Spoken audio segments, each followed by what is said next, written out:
오늘 우리가 함께 나눌 말씀의 제목은 야곱이 받은 장자의 축복입니다. 우리가 지금 다루고 있는 책이 어디라고요? 창세기예요.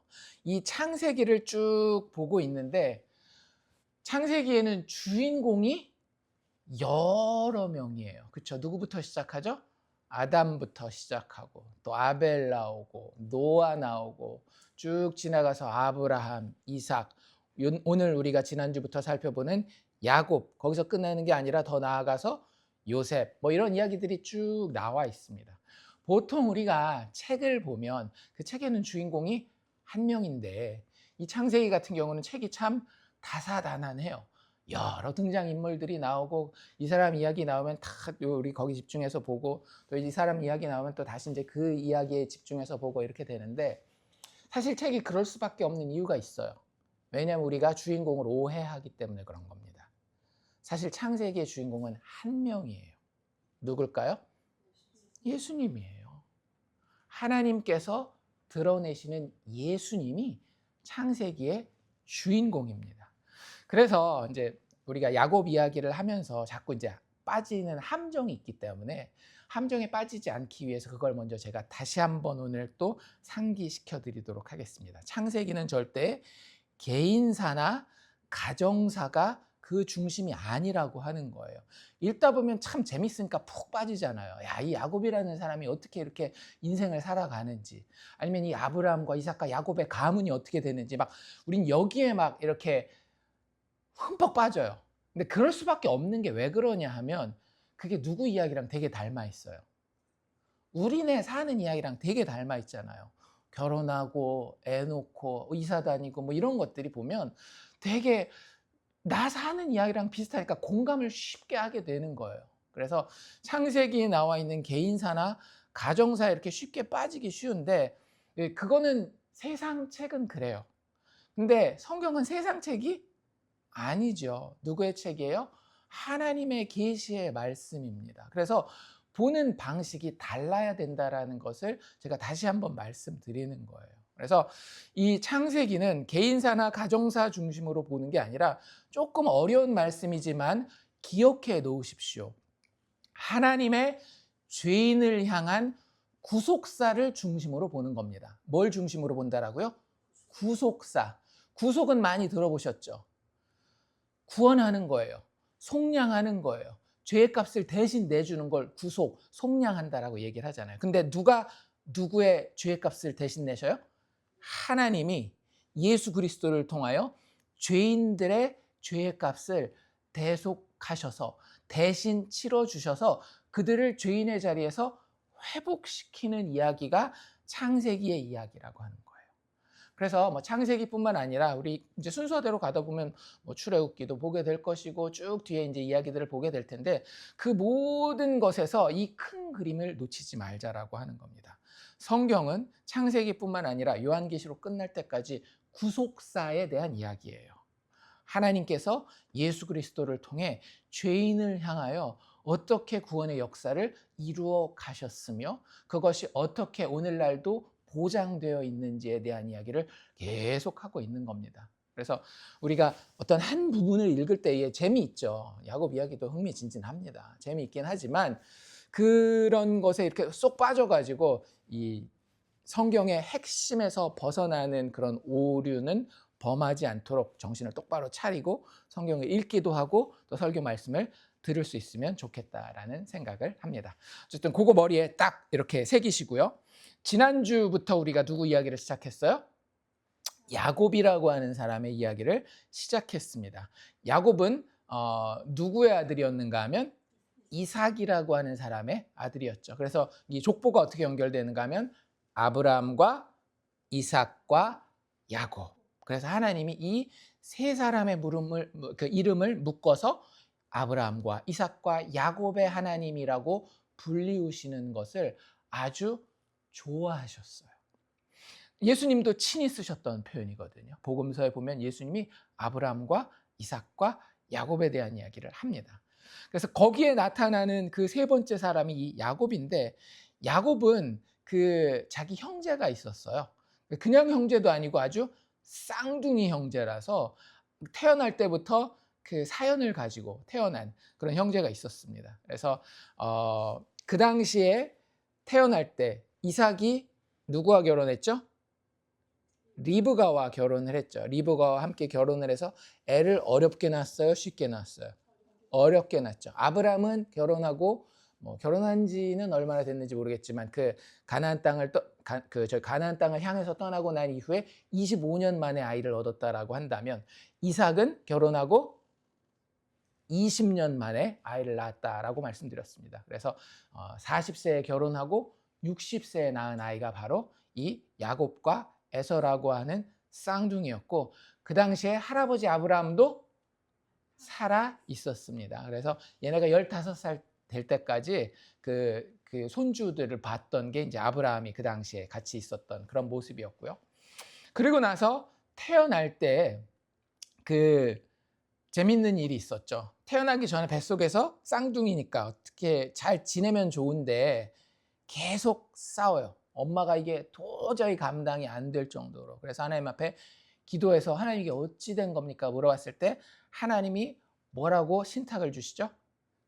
큰 자가 어린 자를 섬길 것이다.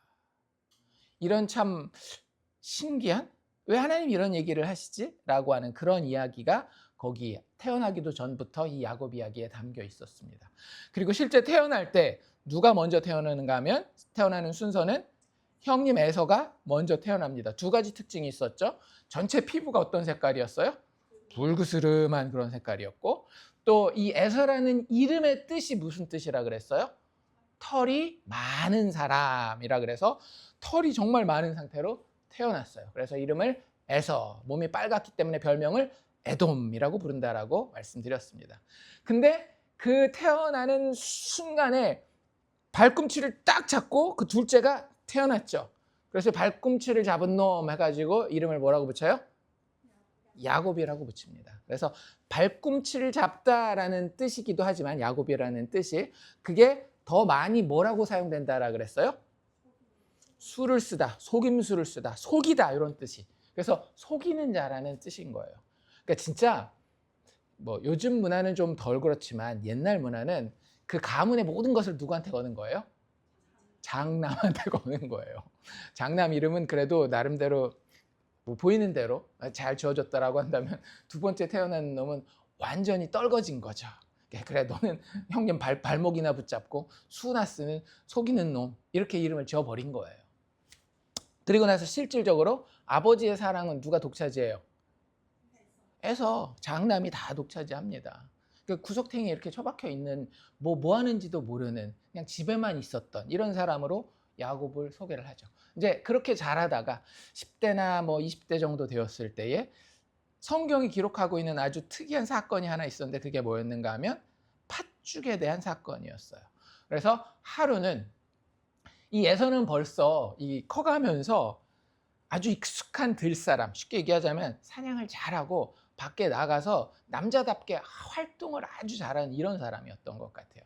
그래서 들사람이라고 이야기를 하고 있고, 그가 하루는 들에 나갔다가 돌아왔는데 아마 사냥하고 돌아왔을 것 같아요. 돌아왔는데 너무 힘들고 막 허기진 거예요. 그러니까 우리도 한여름에 대낮에 조금 한 5분 10분만 나갔다 와도 힘든데 여기 중동 지역이니까 오죽이나 더운 날씨였겠어요. 밖에 나갔다가 돌아왔는데 막 허기지고 죽을 것 같은 거예요. 근데 마침 야곱이 뭐 하고 있었어요? 요리를 하고 있었던 거예요. 보니까 볼겋게 생긴, 우리식으로 얘기를 하면 팥죽이지만 사실은 우리 미국 사람들이 먹는 스프 있잖아요. 토마토 스프랑 비슷한 거라고 생각하면 돼요. 스튜라고 이야기하죠.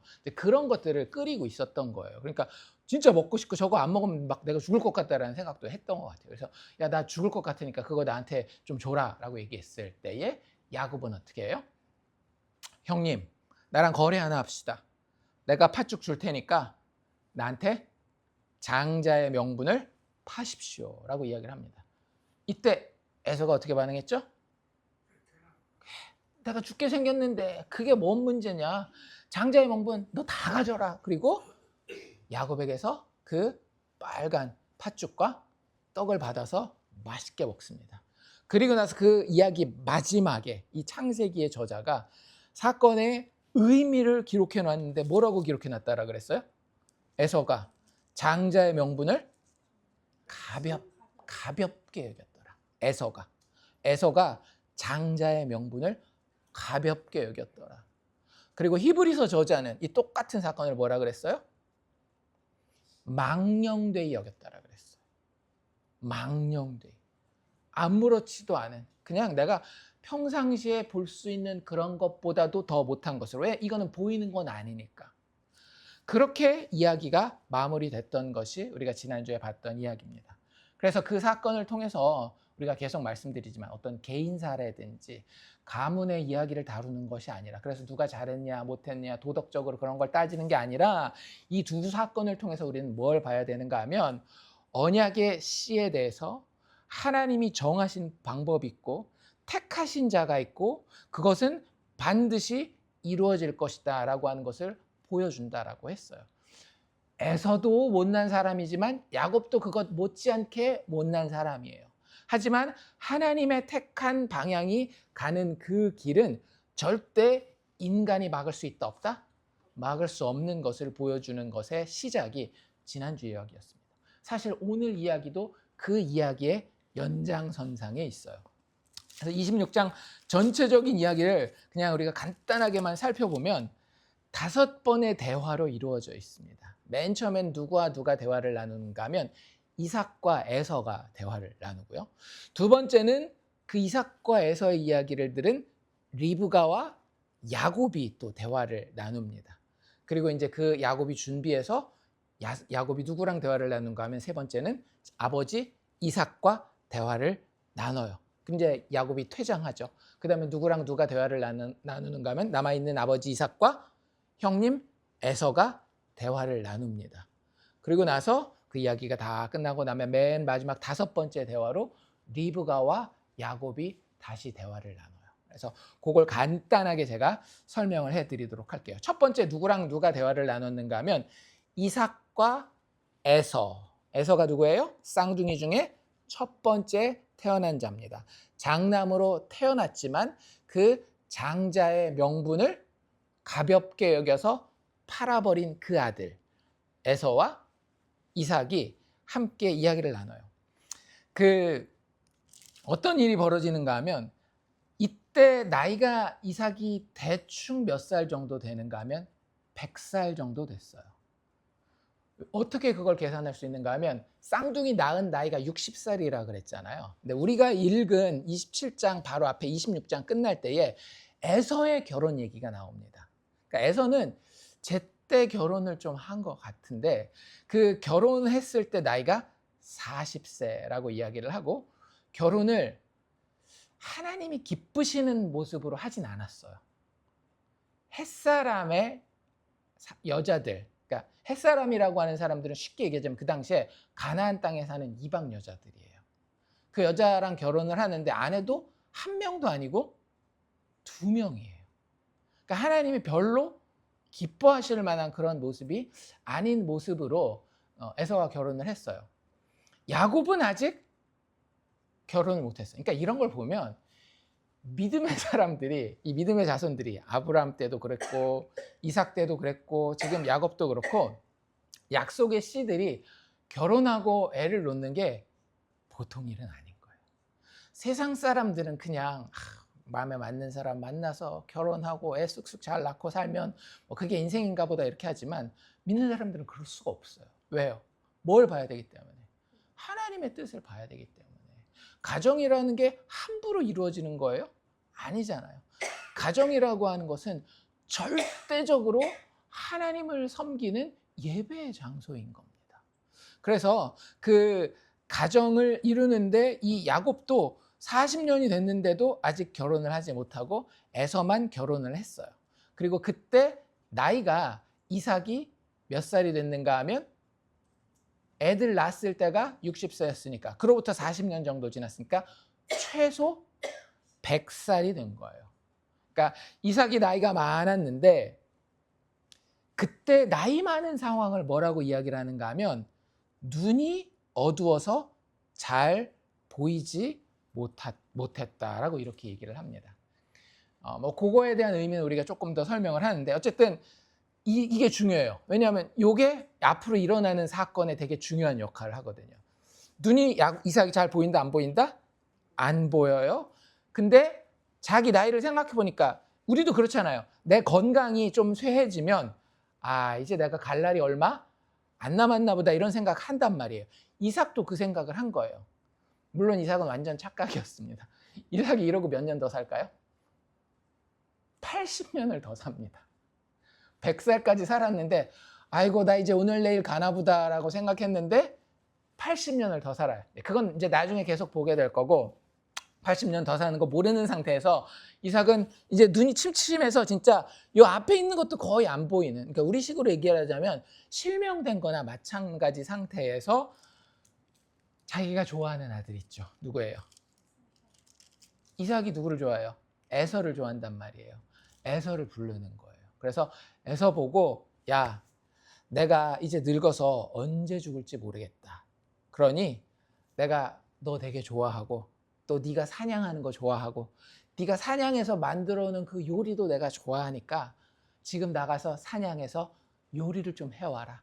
그럼 내가 그거 먹고 기분이 참 좋을 때 내가 너를 축복하마라고 이야기를 합니다. 이게 첫 번째 장면이에요. 이삭과 에서의 대화.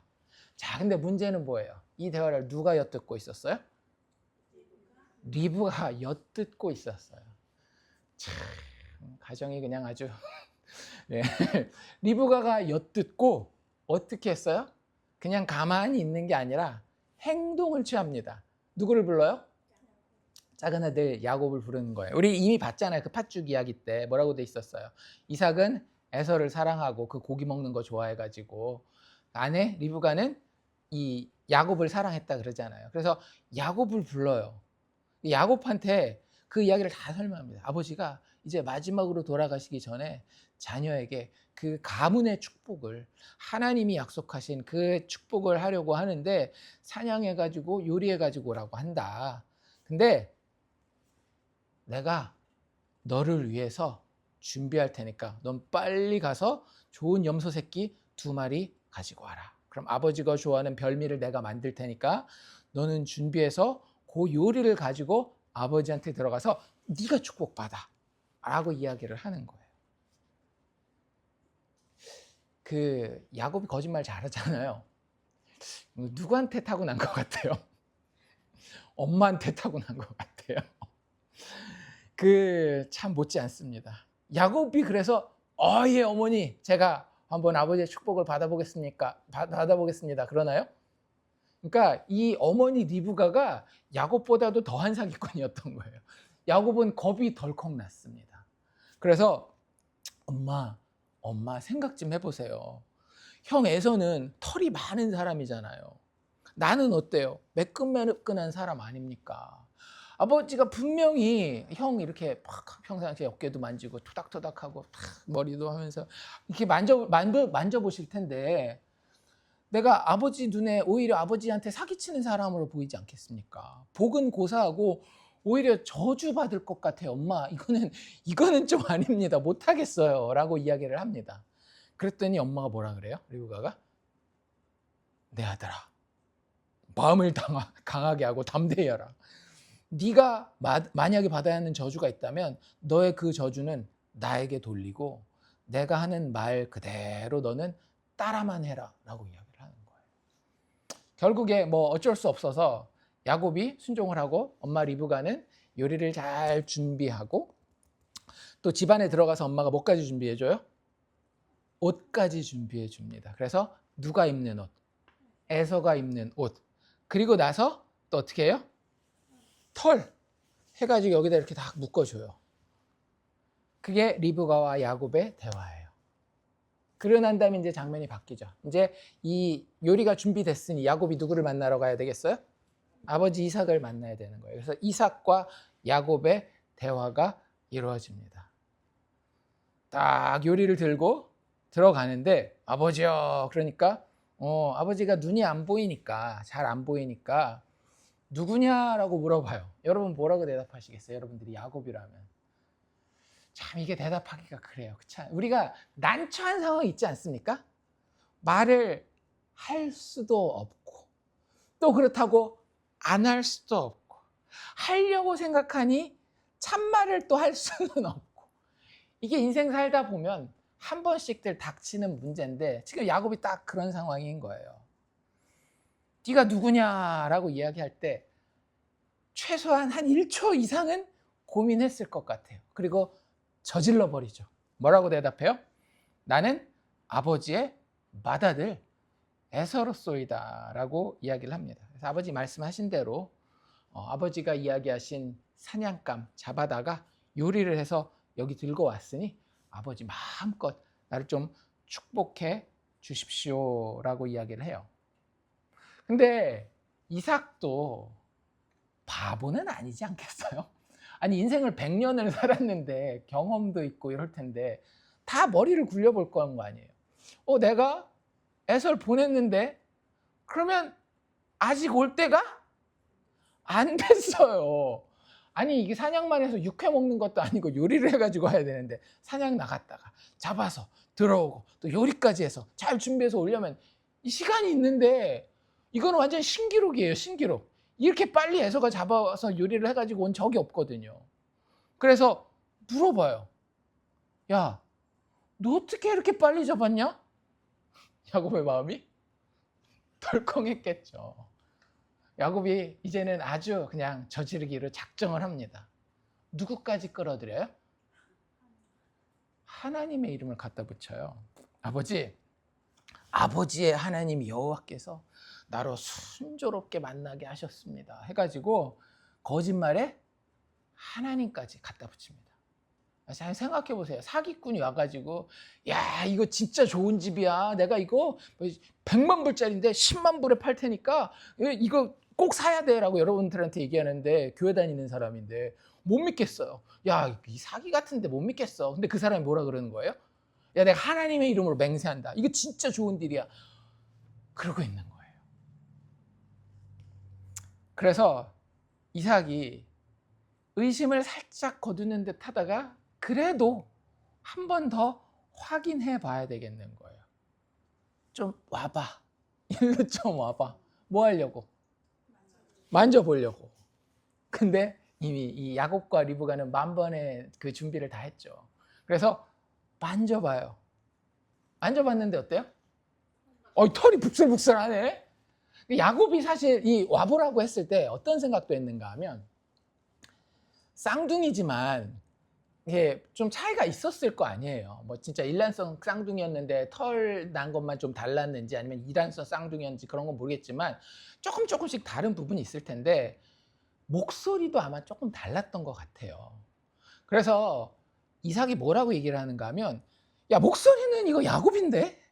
대답할 때마다 제가 들으면 아무리 흉내를 낸다 할지라도 야 목소리는 이거 야곱인데? 만져보니까 에서인 거예요. 야 이거 어떻게 하지? 참 난감한 거예요.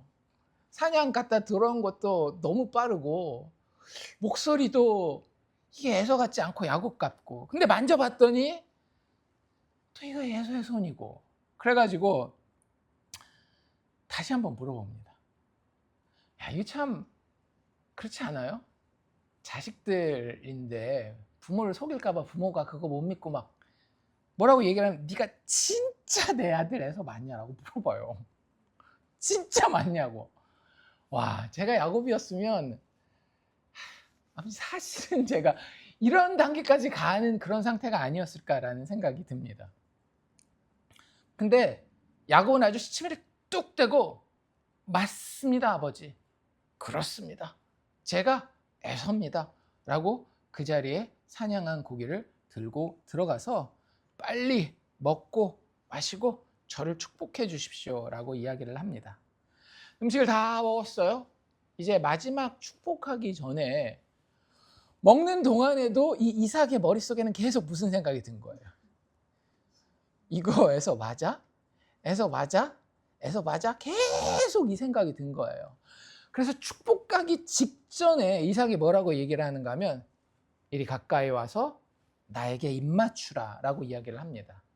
마지막으로 뭐 하려고 그랬던 거예요? 냄새 맡아보려고 그랬던 거예요.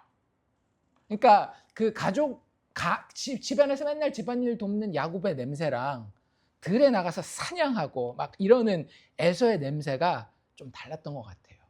우리 고기도에서도 누린내 난다라 그러잖아요. 그러니까 뭐 무슨 냄새였는지는 모르겠지만 에서에게 나는 독특한 냄새가 있었던 것 같습니다. 그거 마지막으로 확인하려고 가까이 와라, 나에게 입맞추라 라고 이야기를 해요. 근데 이것도 어머니 리브가가 다 알고 있었죠. 야, 이 남편 아내 사이가 이게 보통 사이가 아닙니다. 그래서 뭘 입었어요? 에서의 옷을 입었단 말이에요. 야곱이 가서 형님 에서인 척하면서 입 맞추는 동안 이삭은 사실 뭐 했어요? 냄새 맡은 거예요. 그런데 냄새 맡아보니까 누구예요? 에서예요. 이제 완전 다 속아 넘어간 겁니다. 그래서 야곱을 축복하죠.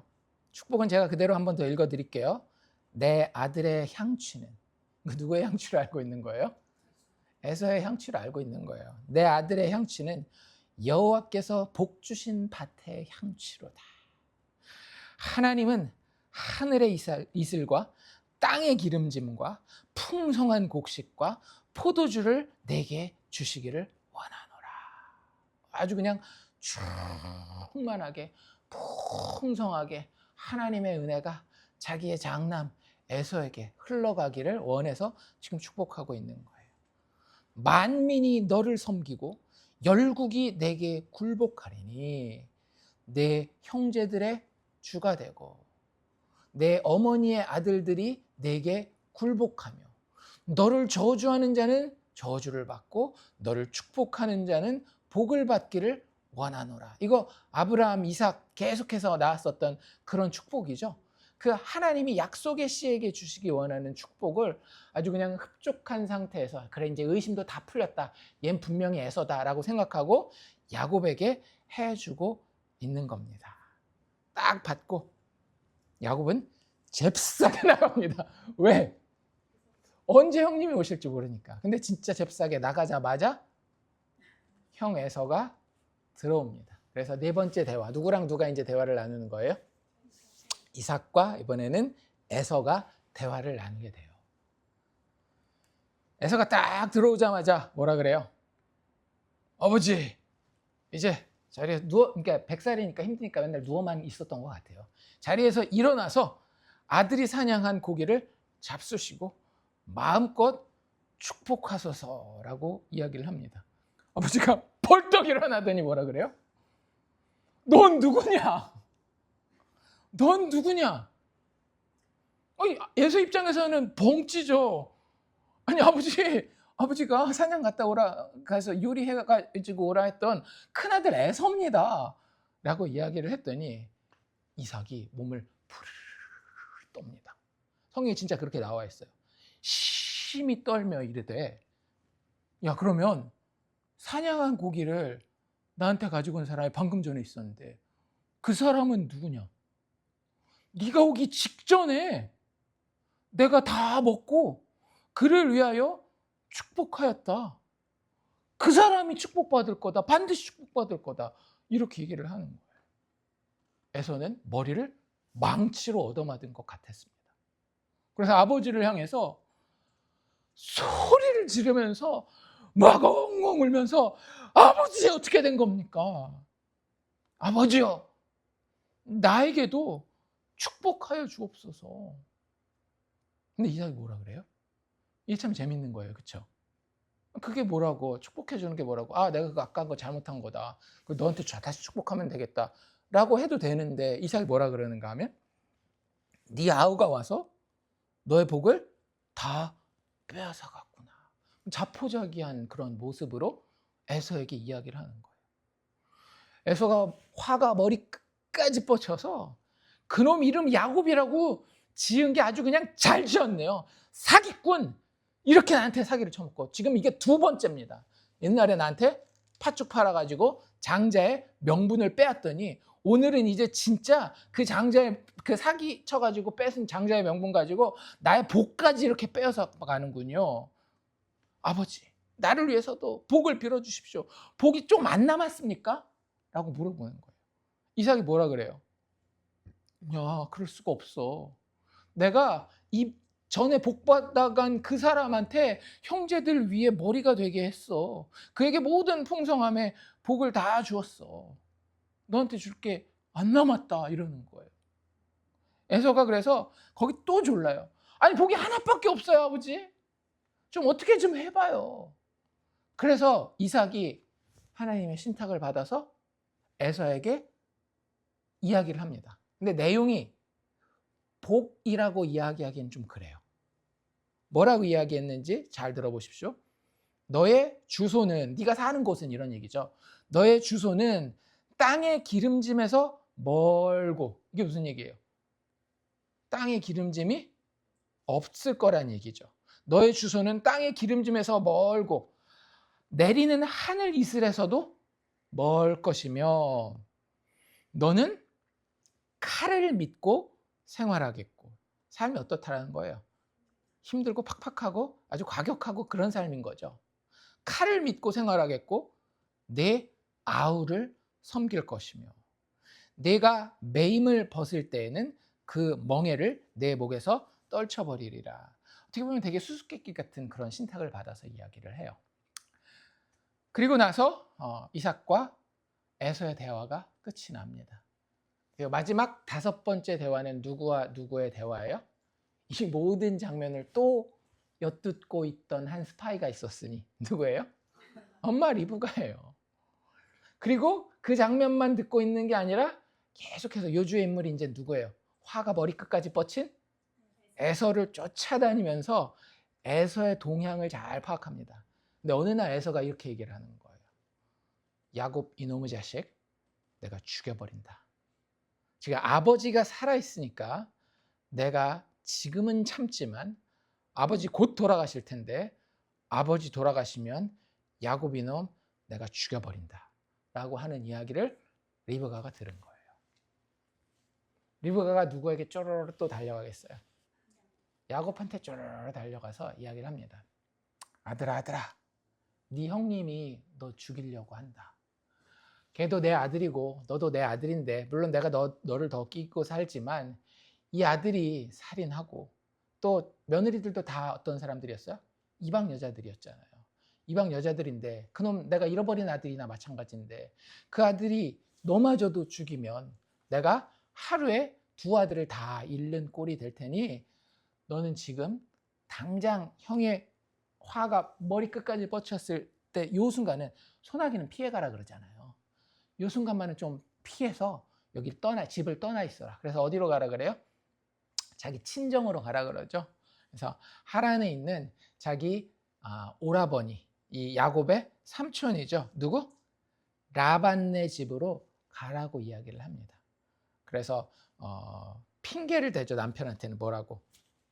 여보, 내가 며느리들 때문에 너무 힘들어 죽겠어. 에서가 지금 결혼한 그 이방 며느리들 때문에 무슨 문제인지 모르겠어요. 하나님을 섬기는 것에 대한 문제인지 생활 습관에 대한 문제인지 아니면 뭐에 대한 문제인지 모르겠지만 하여튼 사이가 되게 안 좋았던 것 같아요. 그래서 이 며느리들 때문에 내가 죽겠는데 야곱마저도 이 햇사람의 여자들이랑 결혼하면 나는 아마 못 살 것 같아요. 그러니까 이 야곱은 최소한 내 친정 쪽에 보내가지고 거기서 그 신부감을 좀 맞이하면 좋겠어라고 핑계를 대고 야곱을 어디로 보내는가 하면 자기 오빠 라반이 있는 하란으로 보내게 됩니다. 생명의 위협을 받아서 축복의 아들이 되었던 야곱은 도망치는 신사가 되죠. 참 아이러니하죠. 축복은 누가 받았어요? 야곱이 받았어요. 근데 누가 도망가요? 야곱이 도망가요. 그러니까 이 이야기는 다음 주부터 해서 이제 쭉 나오는 야곱의 이야기를 통해서 우리가 풀어가도록 하겠습니다. 어쨌든 이게 제가 방금 길게 말씀드린 게 27장의 내용이에요. 이야기 참 재밌죠. 그러니까 거기서 이런저런 거 우리가 보고 배우기도 하는데 일단 27장이 우리에게 구속사 기억나시죠? 구속사. 성경은 개인사나 가정사를 이야기하는 게 아니라고 얘기를 했어요. 성경은 구속사를 이야기하려고 하는데 그 구속사의 맥락에서 창세기 27장이 하려고 하는 이야기가 뭔지를 우리가 알아야 됩니다. 예수가 어떻게 이 이야기에서 드러나는지를 봐야 되는데, 여기서 우리가 던져야 되는 질문은 뭐냐면, 택함을 받은 장자의 축복이 과연 이어질 것인가? 하나님이 택한 장자는 에서와 야곱 중에 누구였어요? 야곱이었습니다. 인간의 눈으로 봤을 때는 에서가 먼저 태어났지만, 하나님이 태어나기도 전에 큰 자가 어린 자를 섬길 것이다 라고 하면서 장자의 축복을 아브라함에서 이삭을 거쳐 에서가 아닌 야곱에게로, 더 어린 자, 더 작은 자에게로 하나님이 끌고 가시겠다라고 약속을 하셔요. 그런데 상황이 지금 어때요? 잘 돌아가는 것 같습니까? 아니에요. 오히려 그냥 인간적인 그 작전을 생각한다라고 한다면 27장의 제일 좋은 그림은 뭐냐면요, 어차피 하나님이 하실 테니까 그냥 가만히 있었으면 됐어요. 리브가도 그렇고 야곱도 그렇고 하나님은 어련히 알아서 하시겠어요. 근데 나서서 리브가도 그렇고 야곱도 그렇고 막 자기 그 뭐라 그러죠? 조바심 있잖아요. 조바심. 하나님 축복을 한다고 하셨는데, 장자권도 사긴 샀는데 축복을 한다니까, 야 이거 이렇게 장자권까지 샀는데 에서한테 뺏기는 거 아니야, 막 이런 생각하면서 그 자기의 어떤 조바심을 가지고 그 일을 풀어가면서 일을 오히려 더 망쳐놓잖아요. 마지막은 어떻게 돼요? 쫓겨나잖아요. 그래서 27장이 하려고 하는 이야기, 이 본문이 구속사의 측면에서 하려고 하는 이야기는 단 한마디입니다. 뭐? 총체적 난국. 뭐 하나 제대로 돌아가는 게 없고요. 누구 하나 자격 있는 자가 없어요. 그 얘기를 하고 싶은 거예요. 창세기 27장. 하나님의 구속사에서 택함을 받은 장자가 축복을 반드시 받아서 이 하나님의 약속의 씨가 이어져야 되는데, 그 라인이, 그 계보가 이어져야 되는데 총체적 난국인 거예요. 에서부터 어때요? 아예 이 사람은 장자의 명분 자체를 망령되이 가볍게 여기는 사람 아닙니까? 팥죽 한 그릇에 옛다 너나 가져라고 팔아버리는 게 에서에게는 장자의 명분이었다라고요. 장자권을 무시하고 하나님, 보이지 않는 하나님 자체를 망령되이 여긴 거예요. 눈에 보이는 것이 하나님보다 훨씬 더 중요한 게 에서라고 하는 그 집안의 육신의 장자였습니다. 이삭은 어때요? 이삭 괜찮습니까? 여기 모습? 성경에 보면 사람의 눈에 대한 이야기를 되게 많이 하거든요. 예수님도 기적을 베풀 때 어떤 기적들이 종종 있어요? 장님의 눈을 뜨게 하는 장면이 나오죠. 그게 그냥 눈 뜨는 이야기가 아니에요. 무슨 이야기예요? 영적인 상태를 이야기를 하는 겁니다. 보이지 않는 하나님에 대해서, 하나님의 구속사에 대해서 볼 수 있느냐 없느냐, 이런 것들이거든요. 근데 이삭을 27장 처음에 소개할 때 뭐라고 소개하고 있다라고요? 이삭이 나이가 많아서 눈이 어두워서 잘 보지 못한다. 이게 두 가지 의미를 가지고 있는 겁니다. 말 그대로 아들도 앞에다가 놓고 구별하지 못할 만큼 육신의 시력이 약해졌다라는 뜻도 있지만, 동시에 무슨 뜻을 가지고 있는 거냐 하면 영의 눈이 어둡게 된 거예요. 뭐 젊었을 때 내가 뭣도 하고 그런 얘기들 많이 하잖아요. 나이 먹어가면서 우리가 어떻게 되기가 쉬운가 하면 영적으로 어두워지기 쉬운데, 이삭이 딱 그 자리에 있는 겁니다. 눈이 어두워서 잘 보지 못하는. 그걸 어떻게 할 수 있어요? 지금 이 상황에서 계속해서 이삭이 쫓고 있는 게 뭡니까? 고기예요. 고기.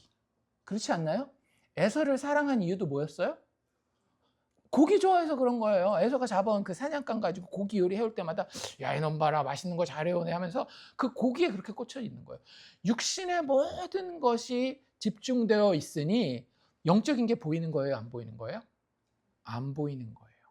그리고 하나님이 리브가를 통해서 신탁하신 하나님의 계시의 말씀이 있었죠. 뭐였어요? 큰 자가 어린 자를 섬길 것이다. 그거 리브가만 알고 있었겠어요? 그 이삭도 다 알고 있었습니다. 그러면 하나님의 뜻이 누구에게 있는 거예요? 자기의 작은 아들 야곱에게 있는 거예요. 근데 굳이 이삭은 죽을 때가 되었으니 그냥 가도 되잖아요.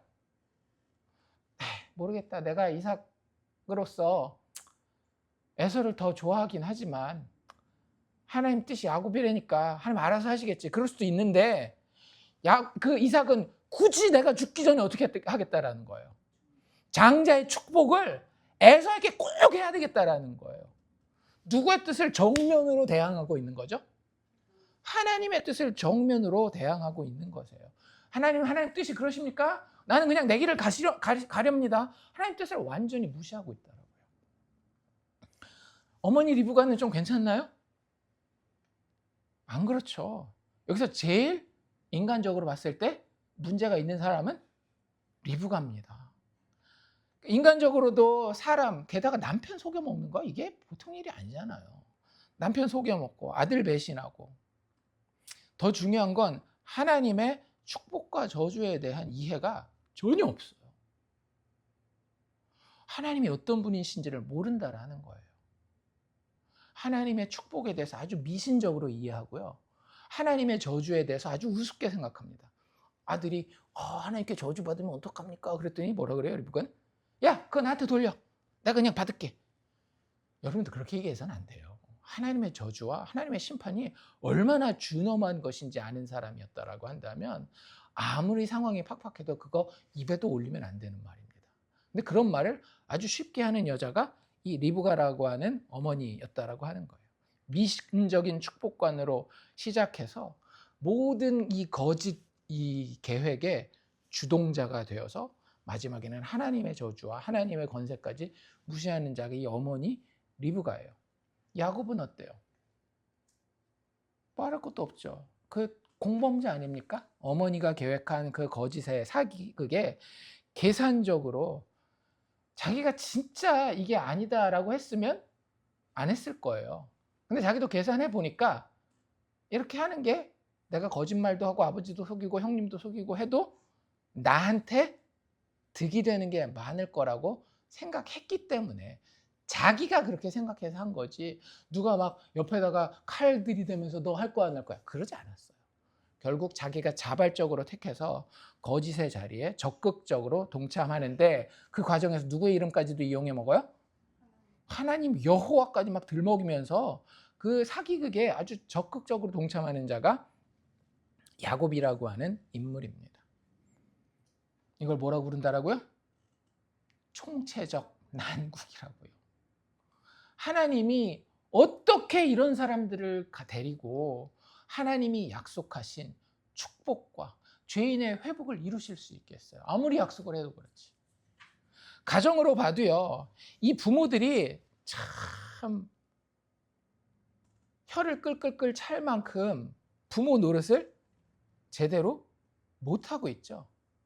아빠는 장남 사랑한다 그래, 엄마는 차남 사랑한다 그래. 이걸 뭐라 그래요? 편애라 그러죠. 그래서 가정교육하는 이런 애들 교육하는 프로그램들 보면 항상 뭐가 문제라 그래요? 편애하는 게 문제라 그러잖아요. 근데 아주 편애를 대놓고 하고 있어요. 아빠는 네 편이야, 엄마는 네 편이야 막 이래가면서. 게다가 부모는 왜 하나님이 가정에 주었어요? 그 자녀를 하나님의 법으로 잘 양육하라고, 자식을 잘 모시라고? 아니에요. 자녀를 잘 양육하라고. 그럼 쓴소리는 누가 해야 되는 거예요? 부모가 해야 되는 거예요. 근데 여기 잘 보십시오. 이 두 부모는, 아버지와 그 어머니 되는 이삭과 리브가는 이 자녀들의 나쁜 습관을 오히려 막 부추깁니다. 에서는 아주 육적인 사람이었죠. 그럼 그 육적인 에서에게 야, 하나님을 찾아야지. 보이지 않는 하나님이 영이신 분이기 때문에 네가 기도도 해야 되고 임마, 하나님 잘 섬겨야 되는 거야. 이런 이야기를 누가 해야 되는 거예요? 아버지 이삭이 해야 되는 거예요. 근데 맨날 뭐라 그래요? 야, 이게 고기 좀 가지고 와봐. 맛있다. 자녀의 그 나쁜 습관을 오히려 막 부추기고 있어요. 어머니 리브가는 어때요? 평상시에 잘 관찰해 보니까 자기가 아끼는 야곱이 맨날 거짓말하고 이렇게 상황을 비틀고 저렇게 계략을 짜고 막 이러고 있단 말이에요. 그럼 어머니가 딱 데려다 놓고 뭐라 그래요? 하나님 정직한 자를 좋아하시겠어? 거짓된 자를 좋아하시겠어? 매를 때려가면서라도 하나님 앞에 네가 정직해야 돼. 이래야 되는데 어떻게 하고 있어요? 자, 내가 만든 사기극이 여기 있다. 네가 못하겠으면 나를 믿고 하나님의 저주도 내가 받아낼 테니까 같이 하자. 자녀들을 편애하고 그들의 나쁜 습관을 오히려 부추기는 그런 부모들의 모습. 자녀들은 어때요? 그렇게 자랐으니 아주 콩가루 집안이죠. 서로를 속이고 다투고 심지어는 죽여버리려고 하는 그런 모습이라고요. 이거 뭐라고요? 총체적 난국. 하나님이 어떻게 이런 곳에서 구원을 이어가실 수가 있겠느냐란 말이죠. 그리고 많은 사람들은 이 27장을 읽으면서 잘못된 방식으로 읽어요. 이걸 그냥 개인의 인생사와 혹은 가정사로 보면서 아이고 이렇게 하면 안 되지, 부모가 이러면 안 되지, 자식들이 이러면 안 되지, 야곱이 이래서는 안 되지, 형님 에서도 이렇게 반응해서는 안 되지, 그냥 이러고 끝내버린다라고요. 누가 뭘 잘못했는지에만 집중해서 나는 어때요? 나 그걸 읽는 나. 아니, 나는 안 그럴, 나는 이러지 않아야지. 아주 나는 참 괜찮은 사람이고 27장에 나와 있는 이 네 사람만 아주 나쁘고 못난 사람들이고 그래요. 근데 그렇지 않다라고요. 창세기는 왜 기록되어 있다라고요? 구속사를 드러내기 위해서. 구속사의 한 중요한 축이 뭔지 아십니까? 물론 가장 중요한 축은 예수 그리스도를 통해 드러난 하나님이시지만 구속사의 또 한 가지 중요한 축은 뭐냐면요, 어쩔 수 없는 죄인들이에요. 그 이야기를 여기 아주 밝히 27장에서 드러내고 있는 겁니다. 무슨 이야기를 하고 있는가 하면 좀 쉽게 영적으로 풀어내면 누구도 하나님의 언약과 축복에는 합당하지 않다라고 하는 걸 보여주는 겁니다. 교회 다니면서 천국 이야기하고 하나님의 축복, 구원에 대해서 이야기하십니까? 첫 걸음이 어디예요? 여기예요. 누가 이삭이에요? 내가 이삭이에요. 그 연약하고 육체의 것만 쫓아다니는 아비, 그가 나라고요. 누가 리브가예요? 내가 리브가예요. 상황이 되어서 내가 피해볼 것 같고 내가 두려울 것 같고 내가 손해볼 것 같으면 얼마든지 거짓말해서 내 앞가림만 챙기는 그런 리브가가 나라고요. 누가 해서예요? 항상 세상살이에 이에 눈이 팔리고 마음이 팔려서 하나님을 향한 이런 모든 영적인 것은 얼마든지 내팽개칠 수 있는 자 누구냐고요? 나라고요. 누가 야곱이에요? 내가 상황이 안 된다라는 핑계로 여기저기 다니면서 수나 쓰고 인간적인 계획이나 따르고 나 아닙니까? 정 목사 아니냐라고요. 그 구원받을 수 없는 자리에 있는 사람들의 다양한 모습을 창세기 27장이 보여주면서 이렇게 이야기하고 있는 거예요. 너희들이 그렇게 정의를 좋아해? 그러면 이 모습들을 잘 살펴보고 거기에 니네 모습을 비춰봐. 누구도, 너희 중에 그 누구도 하나님의 언약과 축복에는 합당하지 않아. 그 이야기를 하고 싶은 거예요. 개인사, 가정사 그게 아니라 하나님이 구원하셔야 되는 죄인들이 도대체 어떤 상황 가운데 있는지, 우리의 상황은 총체적인 난국 가운데에 있는 겁니다. 자, 이게 한 축이라 그랬죠. 구속사에. 나머지 한 축은 누구라고요? 하나님, 예수 그리스도를 통해 드러난 그 하나님. 이런 죄인의 아무 소망도 없는 상황과 아주 극명하게 대비되는 게 뭐냐면 하나님의 언약과 축복에 대한 신실하심과 은혜입니다. 이삭의 가정이 부족해요? 안 부족해요? 부족하죠. 부족한 것 투성이에요. 그럼에도 불구하고 하나님은 이 이삭의 가정을 버려요? 안 버려요? 야, 니네 가정은 싹수가 노랗다. 됐어. 내가 이제 다른 가정 한번 찾아보마. 그래요? 안 그래요?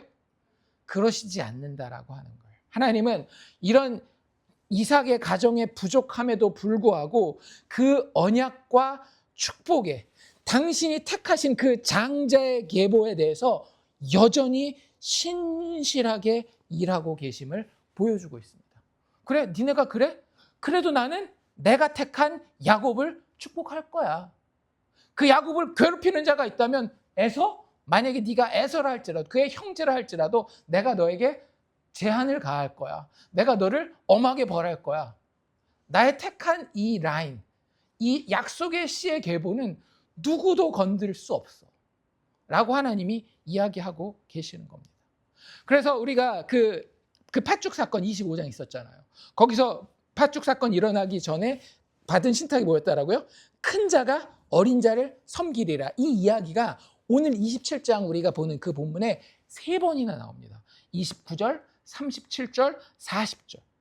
3번에 걸쳐서 하나님의 택하심이 인간들의 부족함과 자격 없음에도 불구하고 얼마나 견고하게 이어져 가는지, 내가 정한 이 구원의 길은 절대로 망가지지 않는다라고 해요. 그 과정 가운데서 구원을 받아야 되는 대상들이 심지어는 하나님을 무시하고 이용해 먹는 와중에도 하나님은 어떻게 하셔요? 자신의 뜻을 아주 충실하게 이루어 가고 계신다라고 하는 겁니다. 다른 말로 이야기한다라고 한다면 우리 피조물들의 죄악된 행위도 약속을 이루시려고 하는 하나님의 계획을 좌절시킬 수 없다라고 하는 거예요. 이게 예수 믿는 사람들의 믿음입니다. 나한테 부족함이 있어요, 없어요? 있어요. 나의 부족함은, 우리가 인생을 살아가면서 반드시 깨달아야 되는 부족함은 뭐냐면요, 하나님 앞에서의 부족함입니다. 내가 하나님 앞에 분명히 죄인인데 그걸 잘 알아요, 몰라요? 잘 몰라요. 사람들은 항상 뭐라고, 이게 기본적으로 뭐라고 생각하는가 하면 나는 괜찮은 사람이야. 부자들은 부자들 나름대로 나는 이렇기 때문에 괜찮은 사람들이, 가난한 사람들은 가난한 사람들 나름대로 나는 이렇기 때문에 괜찮은 사람들이, 이게 사람의, 죄인의 기본 모드예요. 나는 괜찮은 사람이야. 성경은 그걸 아주 바닥까지 다 뒤집어 놓는다라는 거. 너 괜찮지 않아. 네가 얼마나 못나고 부족하고 하나님을 대적하는 자인데, 그 자리에 하나님이 우리를 세우시고 그럼에도 불구하고 내가 너를 택하였다라고 한다면 그 약속을 반드시 지켜서 너를 축복하고 회복하고 마라.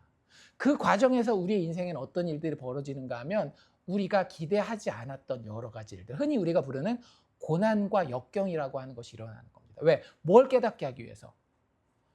아, 내가 괜찮지 않구나. 이걸 깨달으셔야 돼요. 여기서 괜찮지 않다라는 건 상황이 안 좋다 그게 아니라 내가 나쁜 놈이구나. 내가 문제가 있는 사람이구나. 인생이 평탄해 보십시오. 그런 생각 할까요, 안 할까요? 절대 안 해요. 부자인 사람들이 더 겸손해요? 가난한 사람이 더 겸손해요? 평균적으로. 가난한 사람들이 더 겸손하기가 쉽죠. 왜요? 부자는 평안하니까, 인생의 많은 일들이 내가 생각했던 대로 흘러가니까. 그럼 뭐라고 생각한다라고요? 난 괜찮구나라고 생각한다라고요. 그럼 하나님 그 자리에 뭘 던지셔요? 고난과 역경을 던지셔서 너 괜찮지 않잖아. 그 자리로 데리고 오는 거예요. 그래야 구원 받으니까. 그래서 지금 27장이 괜찮지 않은 한 가정의 모습을, 우리 죄인들의 사는 그런 모습을 대표해서 보여주고 계시다라는 거예요. 근데 그 가운데 하나님이 역사하실 때 하나님 절대 좌절하신다 안 하신다? 절대 좌절하지 않으신다라는 거예요. 이런 놈들 데리고 어떻게, 하나님 이런 놈들 데리고 가장 영광스럽고 가장 아름답고 가장 보기 좋은 당신의 나라를 만드시겠다라는 거예요. 그래서 이 창세기 27장의 이야기는 결국에는 하나님이 궁극적으로 자신의 택자를 어떻게 구원하실지를 보여주는 겁니다. 3가지만 제가 간단하게 말씀드릴 텐데요. 첫 번째, 하나님이 구원이 어떻게 이루어지느냐? 구원받을 자 중에는 결국 아무도 자격 있는 자가 없을 걸 보여주는 거예요. 교회 다니면서 내가 구원받았습니다 하는데 뭔가 자랑할 게 있어요. 내가 자격이 있어서 하나님 앞에 내놓을 게 있어요. 이런 사람은 절대 천국에 가면 찾아볼 수 있다 없다? 없어요. 그 사람이 목사 아니라 목사 할아버지라 할지라도 천국에 갔는데 하나님 제가 이만큼 자격이 있는데요 했었던 사람은 찾아볼 수가 없을 겁니다. 구원받을 자 중에는 결국 마지막 모습으로 봤을 때 아무도 자격 있는 자가 없을 거라는 거예요. 그래서 우리는 하나님 앞에 올라가려고 하죠. 그런데 하나님 계속해서 뭐라 그러냐면 그 사다리를 확 치워버려요. 니네가 무슨 그 사다리를 가지고 나한테 올라와. 다 치워버리십니다. 그래서 밑에서 막 박박 끼면서 고생하는 거예요. 지금 이 가정처럼. 그리고 어떻게 돼요? 야곱 이야기에 좀 있다가 나오는데 하늘에서 사다리가 내려옵니다. 그 사다리가 누구예요? 예수님이에요. 그거 알고 계셨습니까? 우리 나중에 배울 텐데 사다리가 내려오는 거예요. 그걸 조금 어려운 신학적인 용어로 뭐라고 얘기를 하는가 하면 성육신이라고 얘기를 합니다. 하나님이 우리 구원의 통로가 되어서 이 땅에 내려오셔요. 우리가 갈 수 없기 때문에 아무도 그 자격을 갖추지 못했기 때문에 하나님께서 약속하신 대로 은혜를 베풀어서 우리에게 내려오셨다라고요. 그게 예수님의 탄생 크리스마스 성육신의 이야기고요. 그걸 우리가 다른 말로 우리가 하나님 앞에 갈 수 없어서 하나님이 우리에게 내려오셔서 우리와 함께 하신 임마누엘의 이야기라고 이야기를 하는 겁니다. 이걸 사도 요한은 요한복음에서 뭐라고 이야기를 하는가 하면 요한복음 1장 14절에서 말씀이 뭐가 되었대요? 육신이 되어. 성육신이잖아요. 말씀이 육신이 되어 우리 가운데에 거하심에 임마누엘 아닙니까? 우리가 그의 영광을 보니 자격 없는 자가 하나님의 그 아름다우심을 보는 거예요. 그 권능 있으심을 보는 거예요. 그 의로우심을 거룩하심을 보는 거예요. 우리가 그의 영광을 보니 아버지의 독생자의 영광이요 은혜와 진리가 충만하더라. 이게 우리가 받을 구원의 모습이라고 하는 겁니다. 다시 한번 하나님이 우리를 구원하실 모습 창세기 27장에 어떻게 드러난다라고요? 구원받을 자 중에는 결국 아무도 자격 있는 자가 없을 것이다. 이걸 보여준 거예요. 두 번째, 하나님께서 죄인들의 무시와 불신과 불경함을 친히 감내하실 것이다. 하나님이 죄인을 구원하는 과정 가운데에 죄인들이 하나님께 막 던져대는 무시와 불신과 불경함을 그들에게 책임을 묻지 않고 하나님이 직접 감내하실 거라고 하는 거죠. 여기 하나님이 직접 번개를 내려가지고 죽여버려도 될 사람이 두 사람 있었어요. 누구랑 누구? 리브가랑 야곱 아닙니까? 리브가 뭐라 그랬어요? 하나님이 저주 내리셔? 나한테 내려. 네가 그거 무서워서 뭐 이렇게 하겠다면 해. 저주는 내가 받을게. 제가 하나님이었다면 바로 벼락을 내려서 죽여버렸죠. 야곱도 어때요? 지가 거짓말하는 거 뻔히 알고 있는데도 아버지가 물어보니까 자기 앞가림 하려고 어떻게 해요? 와, 아버지의 하나님 여호와께서 순적히 만나게 하셨습니다. 벼락박! 근데 둘 다 죽어요, 살아요? 살죠. 왜? 하나님이 그 수치를 감당했잖아요. 그렇지 않나요? 욕 먹고 불경하게 군 것에 대해서 하나님이 그냥 다 직접 자기가 받으신 거 맞죠? 여기서는 그런 모습으로 드러나지만 더 나아가서는 다른 모습으로 드러납니다. 히브리서 9장 28절에 이런 이야기가 나와 있어요. 이와 같이 그리스도도 많은 사람의 죄를 담당하시려고 단번에 들이신 바 되었고 그 죄의 그 대가를 누가 치러야 돼요? 원래는 우리가 치러야 되잖아요. 리브가가 치러야 되고 야곱이 치러야 되는 거예요. 그런데 그리스도께서 그 많은 사람들의 죄를 담당하시려고 단번에 들이신 바 되셨고 구원에 이르게 하기 위하여 죄와 상관없이 예수님께는 죄가 있다라는 거예요? 없다라는 거예요?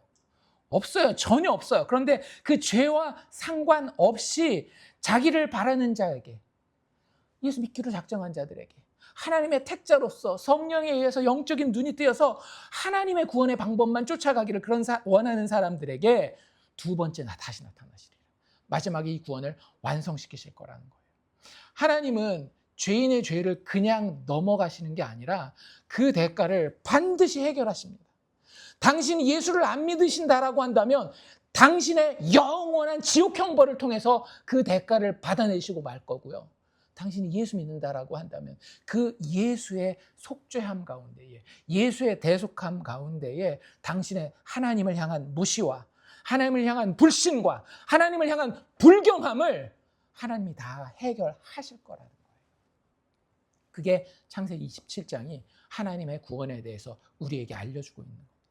세 번째는 뭐냐면요, 악하고 부족한 죄인들이 하나님의 축복의 대상이 되기 위해서 예수님께서 하나님의 저주가 되셨습니다. 갈라디아서에서 사도 바울은 이렇게 이야기를 합니다. 3장 13절인데요. 그리스도께서 우리를 위하여 저주받은 바 되사. 그리스도께서 누구를 위하여? 우리를 위하여. 뭘 받으셨다라고요?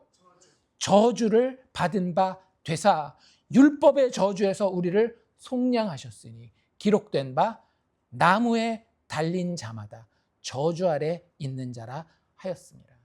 리브가가 뭐라 그랬다라고요? 그 저주를 나에게 돌리라. 제가 하나님이었다면요, 지금 이 상황에서 리브가와 야곱 다 죽였습니다. 하나님의 저주를 우습게 생각하는 자와 그 저주받을 행동인지 뻔히 알고 거짓부렁하는 이 야곱 다 죽었을 거예요. 그런데 그들이 살아남아서 아브라함과 이삭과 야곱 가문의 믿음의 계보에 하나님의 나라의 뿌리가 될 수 있었던 유일한 이유는 뭐냐면요, 그들이 지금까지 쌓아놓은 공덕이 있기 때문이 아니라 그들을 위해서 오실 하나님의 어린 양이 있었기 때문이라는 거예요. 그들이 저주받아야 되는 자리에서 하나님의 모든 축복을 받아 마땅한 자, 그가 누구예요? 예수 그리스도 아닙니까?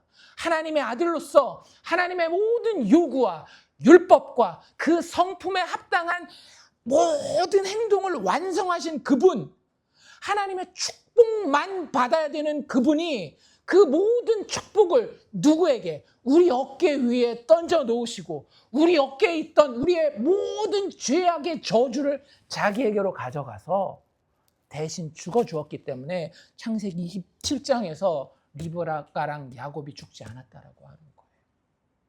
그리스도께서 우리를 위하여 저주를 받은 바 되사 율법의 저주에서 우리를 속량하셨으니 기록된 바 나무에 달린 자마다 저주 아래 있는 자라 하였습니다.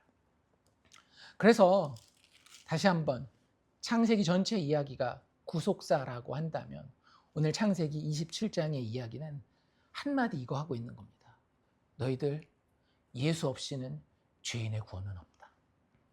예수 없이는 죄인의 구원이라고 하는 것은 존재하지 않는다라고 하는 거예요. 그가 피 흘렸기 때문에, 그가 너희를 위해 저주가 되셨기 때문에 너희가 영원한 하나님 나라의 영생 천국의 소망을 가지게 된 것이다 라고 이야기하고 있는 겁니다. 그래서 에베소서 2장 13절에 보면 이제는 전에는 멀리 있던 너희가, 원래 우리는 어떤 존재예요? 하나님으로부터, 하나님의 축복으로부터 멀리 떨어져 있었던 저주받은 존재였던 거예요. 전에 멀리 있던 너희가 예수 그리스도 안에서, 그리스도 예수 안에서 그 그리스도의 피로 가까워졌느니라. 예수님이 우리를 위해서 피 흘리신 것이 우리의 그 영원한 축복, 하나님의 깨어질 수 없는 언약의 축복을 위해서 십자가에서 이루어졌던 겁니다.